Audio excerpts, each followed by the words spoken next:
Good news network के सत्यपथ कार्यक्रम में आप सभी को निर्मल का अभिवादन, निर्मल का नमस्कार। कार्यक्रम की श्रृंखला आगे बढ़ाते हुए पेश है एक सुंदर गीत। धन्यवाद सदा प्रभु कृष्ण तुझे, तेरे सन्मुख शीश नवाते हैं। हम तेरी आराधना करने को दरबार में तेरे आते हैं। धन्यवाद सदा प्रभु कृष्ण तुझे। धन्य वीरों का इस मंडली के, तेरे नाम पे जो बलिदान हुए। धन्य वीरों का इस मंडली के, तेरे नाम पे जो बलिदान हुए। हम उनके साहस त्याग को ले, हम उनके साहस त्याग को ले, नित्य आगे बढ़ते जाते। धन्यवाद सदा प्रभु कृष्ण तुझे, तेरे सन्मुख शीश नवाते। हम तेरी आराधना करने को दरबार में तेरे आते। धन्यवाद सदा प्रभु कृष्ण तुझे।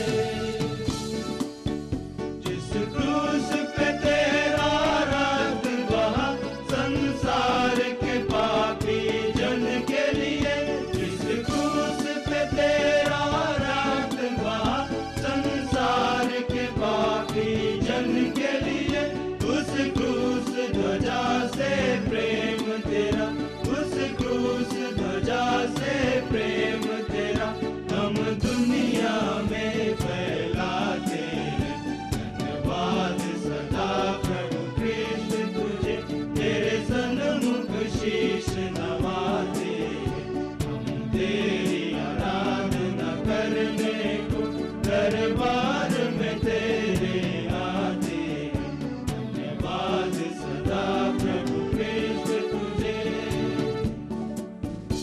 अपराध क्षमा कर दया निधि, बल पौरुष दे अगुवाई कर।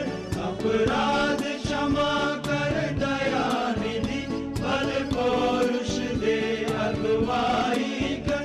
फिर अपने तन मन जीवन को, फिर अपने तन मन जीवन को वेदी पर आज चढ़ाते।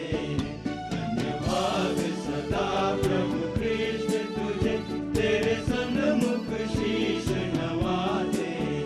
हम तेरी आराधना करने को दरबार में तेरे आते। धन्यवाद सदा प्रभु कृष्ण तुझे।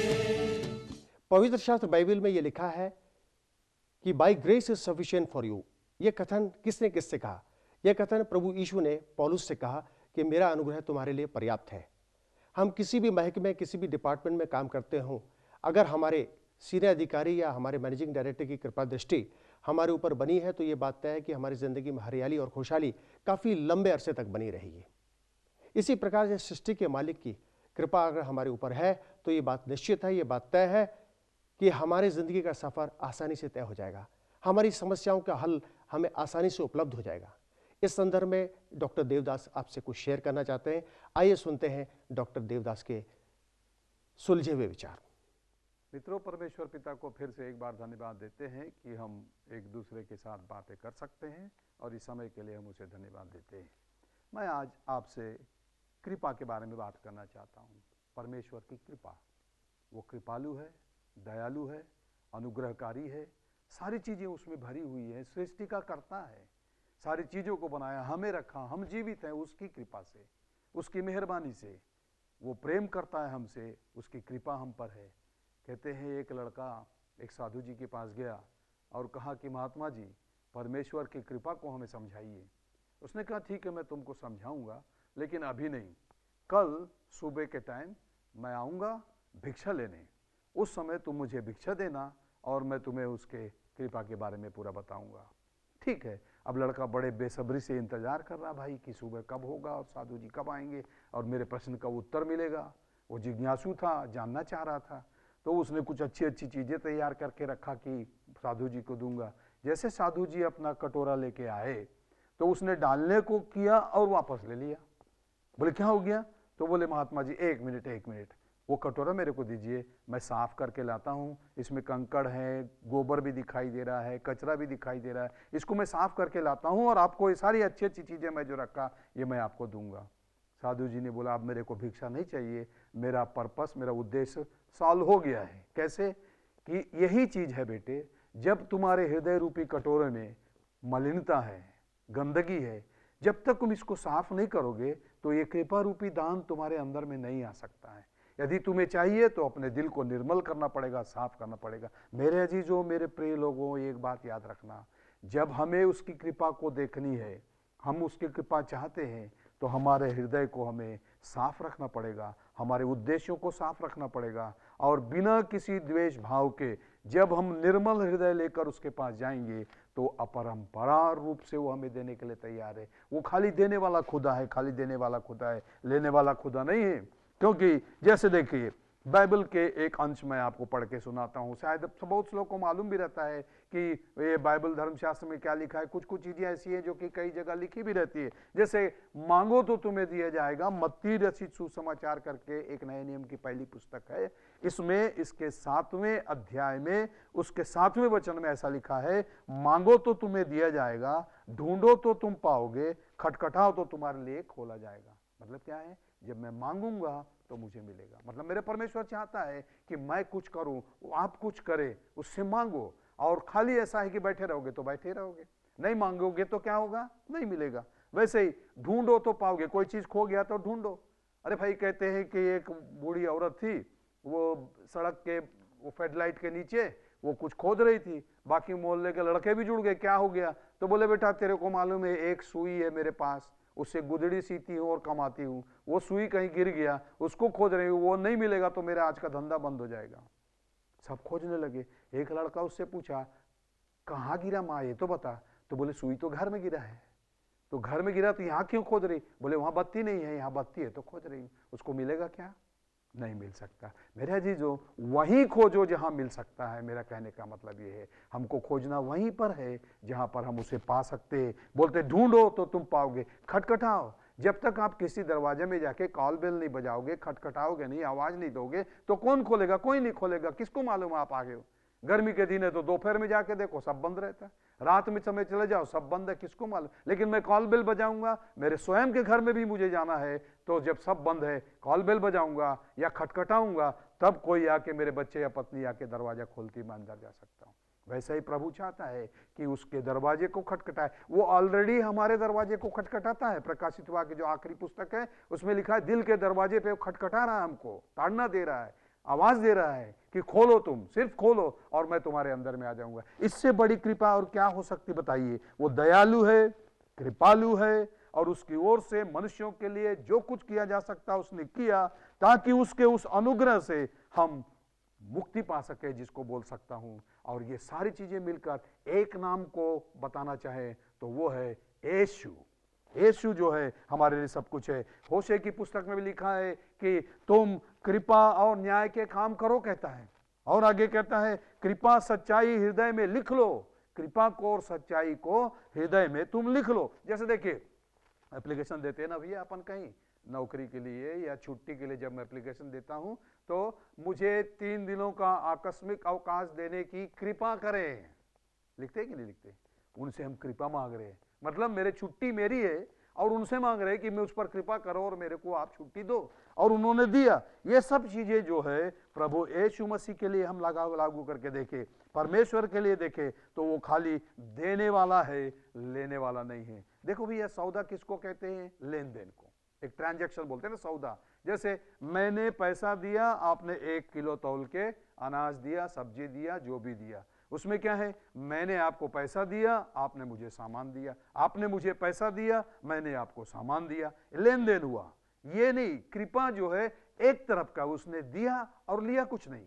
ये है प्रभु यीशु मसीह। केवल लेता है तो क्या चाहता है? अपनी कुर्बानी के बदले में वो हमारे अच्छे जीवन को चाहता है, हमारे चाल चलन को अच्छा करना चाहता है, हमारे चरित्र को अच्छा करना चाहता है, हमारे घरों को अच्छा करना चाहता है, हमारी बुद्धि को निर्मल करना चाहता है, निर्मल एकदम शुद्ध करना चाहता है। हृदय में कोई गंदगी नहीं, कटोरा साफ करो, तुम्हें कृपा उसमें दी जाएगी। वो सारी चीजें देना, खाली देना वो नहीं। बगल में उसके जब बहला भोंका गया, उसके खून के बदले में पानी निकला, मतलब खून खत्म हो गया, उसके लहू खत्म हो गई उसके बदल से, तो भी जीवित था। उसके सिर में कांटों का मुकुट है, उसके बाद भी वो देखता है आंखें खोल के। मैं होता तो शायद आंखें खुलती भी नहीं मेरे। एक कांटों का मुकुट, कांटा यदि गड़ जाए, कीला सिर में इधर से लेकर इधर तक, नीचे आंख के पास से निकल रहा है, कान के पास से उसका छोर निकल रहा है, और वो दर्द और पीड़ा के मारे मैं आंख खोलूंगा और देखूंगा क्या किसी को? शायद बेहोश भी हो जाऊंगा। लेकिन प्रभु यीशु मसीह जो है शक्तिशाली है, बोलता पराक्रमी परमेश्वर है, शांति का राजा है, राजकुमार है, अद्भुत है, एक युक्ति करने वाला परमेश्वर है। वो सारी चीजें उसमें समाई हुई है। इसलिए कहता है कि जब क्रूस लेके चल रहा है और जाते जाते जब लोगों को देखता है और बोलता कोई है जो कि शायद मेरी तरफ देख सके, नहीं, लोग सब भयभीत है, क्योंकि शायद यीशु मसीह का बोले तो उस पर भी ताड़ना पड़ेगी। लेकिन फिर भी कहता है पिता इन्हें क्षमा कर। ये कृपा नहीं तो और क्या है? उसने अपना, परमेश्वर ने एकलौता पुत्र भेज दिया, कृपा नहीं है तो और क्या है? उसने हमारे लिए कहा जो कोई मेरे पास आएगा उसे मैं नहीं निकालूंगा। लिखा है बाइबल धर्मशास्त्र में, यूहन्ना 6:37 वचन में बोलता है, जो कोई मेरे पास आएगा उसे मैं कभी नहीं निकालूंगा। और बोलिए उसके बाद भी अपन नहीं जाते तो गलती किसकी भैया? आपको कई बार बुला रहा हूं, आइए आइए आइए, इतने बार बुलाने के बाद भी नहीं आते। वैसे ही यूहन्ना 4:40 वचन में कहता है फिर भी तुम मेरे पास आना नहीं चाहते। मेरे जीजो याद रखना, इतने प्रेम से बुलाने वाला हमारे पास और कोई नहीं है, क्योंकि बाइबल में कहता है यदि तुम विश्वास के साथ उसका नाम लोगे तो तुम उद्धार पाओगे। क्योंकि जो कोई प्रभु का नाम लेगा वह उद्धार पाएगा, क्योंकि धार्मिकता के लिए मन से विश्वास किया जाता है और उद्धार के लिए मुंह से अंगीकार किया जाता है। यदि मुझे अभी उसकी कृपा की चाह है मेरे अंदर में, तुम्हारे अंदर में, तो उसे स्वीकार करके देखो, मांगो, मांगने से देखो कैसे वो देता है कि नहीं। कृपा है, उसने हमसे प्रत्यक्ष संपर्क रखा है और हम उसे मांग सकते हैं, और इसलिए मांग सकते हैं क्योंकि वो देने वाला, देने की हिम्मत रखता है। ये विश्वास मैं आपको दिलाता हूं, मांग के देखो और तुम पाओगे। और देखिए हमारे साथ प्रत्यक्ष संपर्क है भैया उसका। कहते हैं कि सेकंड वर्ल्ड वॉर में चर्च नाम का एक पादरी था, वो जा रहा था जीप में दौड़ते, एकदम तेज जा रहा था, क्योंकि नाव में उसको नदी पार करना था और दूसरी नदी में उसको चर्च अटेंड करने के लिए जाना था। इनका नाम भी चर्च है, चर्च के लिए जा रहे और जा रहे तो एक सिपाही बीच में मिला, बोले लिफ्ट दो भैया। फट से रोका, वो सिपाही आके पीछे बैठ गया और चलने लगा, और बीच में उसको पता नहीं अचानक वो जीप को ब्रेक मार के रोक दिया। जैसे ही रोका, पीछे वाला चक्का फाट से फूटा। वो सिपाही जो है इधर उधर घूम रहा है, ये पादरी जैक लगा के पूरा चक्का बदल रहा है, और बदल रहा है तो सिपाही से रहा नहीं गया। वो भाई साहब एक बात बताइए, मुझे नहीं मालूम आप कौन हो, क्या हो, कहाँ जा रहे हो, लेकिन मेरे को ये बताइए आप गाड़ी कैसे रोके? आपको मालूम था क्या चक्का फूटने वाला है? तो बोले नहीं, मुझे नहीं मालूम था। फिर कैसे रोके? बोले खुदा ने मुझे आवाज दी रोक, और मैंने रोक दिया। ये फूट गया तो उसी लिए शायद रोका, मैं बदल रहा हूं, मुझे जल्दी जाना है। तो वो सिपाही क्या बोलता है घूम के, मैं ये नहीं जानता कि तुम्हारा खुदा कौन है, मैं ये नहीं जानता कि तुम किससे बात करते हो, लेकिन इतना जान गया हूं कि तुम्हारा प्रत्यक्ष संपर्क है। यही चीज मैं आपको बोलना चाहता हूं। मांगो तुम्हें मिलेगा। वो अद्भुत रीति से हमारी अगुवाई करता है, हमारी हर चाल को ठीक करता है और हमें उस सकरी मार्ग में चलने के लिए वो अगुवाई करता है। आप विश्वास करिए, उससे मांग के देखिए, और फिर उसके बाद नतीजा क्या होता है अपने आप में उसको तौल के देखिए। इन सारी बातों में खुदा आपको आशीष दे, उसकी कृपा आपके ऊपर बरसे और स्थिर रहे। आमीन। उम्मीद है आप सभी को हमारे ये कार्यक्रम बहुत पसंद आ रहा होगा। बड़ा रोचक कार्यक्रम है। इस संदर्भ में अगर आपको कुछ और जानकारी हासिल करनी है तो आप अपने निकटतम चर्च से जरूर संपर्क करें। इसी के साथ आप सभी को निर्मल का नमस्कार। अलविदा।